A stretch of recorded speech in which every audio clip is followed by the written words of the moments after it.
So we're here with Jada Hereswith, is that correct? Mm-hmm. And you have schizophrenia. When were you diagnosed? I was diagnosed like 3 years ago when I was like around 27. And how did you first notice that you had schizophrenia? I mean, like it wasn't very noticeable, but like I just started like zoning out and I couldn't really concentrate on anything.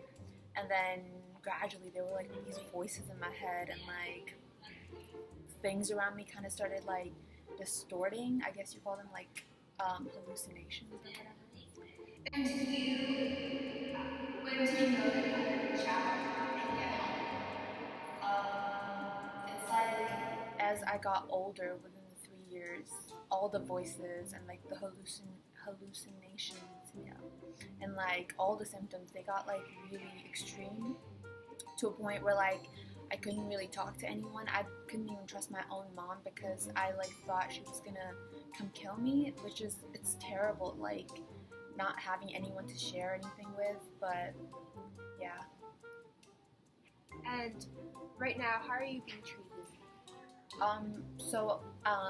When I realized that this is a really big problem, I went to a close friend of mine who also had schizophrenia. That's kind of how I like got into my own research of it and decided to look into what it is. So he told me to go to a therapist. So when I went to the therapist, we started doing therapy, talking about all my symptoms and problems, and he put me on these antipsychotics that like really helped me, I guess, focus more, and they cut out the voices and delusions and the hallucinations and stuff. So these symptoms don't persist after you have taken your medication?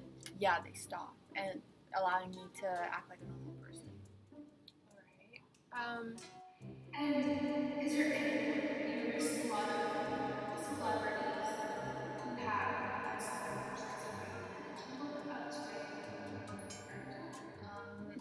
I can't really say I look up to any of them because everyone's schizophrenia is different, like different symptoms and stuff, so none of their solutions could really help me. But there is this one dude named Sid Barrett from Pink Floyd who also had schizophrenia, and his story was kind of sad where he didn't admit to it and it kind of led him to downfall. So it kind of just motivates me to get help and not end up like him.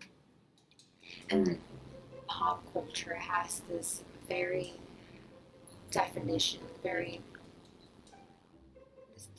of schizophrenia.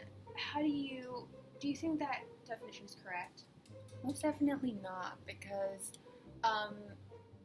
schizophrenia is treated like this thing where people just act delusional all the time, when in my case nobody could really even notice it because I couldn't tell anyone about the symptoms because I thought they wouldn't believe me, so I kept everything to myself, and I just went on and pretended like a normal human being despite dealing with everything on my own. So pop culture kind of romanticizes all these different diseases, not just schizophrenia but other mental illnesses, which I think is really wrong. And how has your life changed since you've been diagnosed and treated?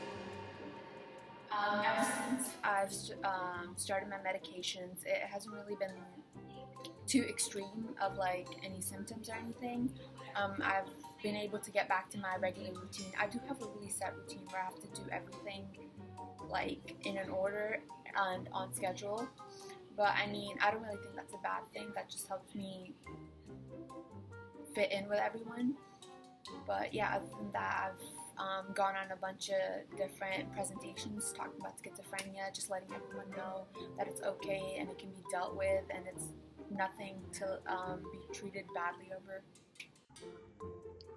Thank you for coming on our show and talking about your experience with schizophrenia, and I hope somewhere out there someone's hearing this and they are motivated and encouraged to get help so they can get relief from these symptoms.